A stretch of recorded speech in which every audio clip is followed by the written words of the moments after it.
இல்லாதவனை தேவன் தகுதியுடையவராய் மாற்றுவது கிருபைன்னு சொல்லி இப்படிதான் நம்ம கிருபையை நம்ம சொல்லுவோம். இந்த கிருபையை எப்படியெல்லாம் இக்கால கிறிஸ்தவ சமூகம் பயன்படுத்துறாங்க அப்படின்னு பாத்தீங்கன்னா, இந்த கிருபையை எதுல அடக்குறாங்க அப்படின்னா, ஒரு போன் வாங்கினாலோ இல்ல ஒரு நகை வாங்கினாலோ அல்லது ஒரு டிவி வாங்கினா, கர்த்தருடைய கிருபையால ஒரு டிவி வாங்க கிருபை செஞ்சாரு, கர்த்தருடைய கிருபையால ஒரு போன் வாங்கினேன் இப்படின்னு உலக காரியங்களுக்காக இந்த கிருபையை பயன்படுத்துகிறத பாக்குறோம்.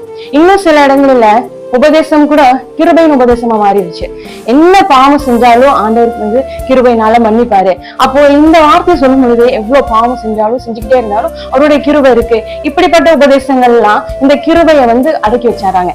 கிருபை அப்படின்னு வேதத்தின் மூலியமா இந்த கிருபையை நம்ம பார்ப்போமானால், ஆதியாகமம் 6:8 நோவாவுக்கோ கர்த்தருடைய கண்கள் இருந்து கிருபை கிடைத்தது அப்படின்றத நம்ம பார்க்கிறோம். எதுக்கு அப்படின்னு பாத்தீங்கன்னா, பூமியில இருக்கிறவங்க மனுஷர்கள் பாவம் செய்யும் பொழுது அந்த மனுஷர்கள் எல்லாரையுமே மிருக ஜீவன்களிலிருந்து ஒவ்வொன்றையும் ஆண்டவர் வந்து நிக்கிரகம்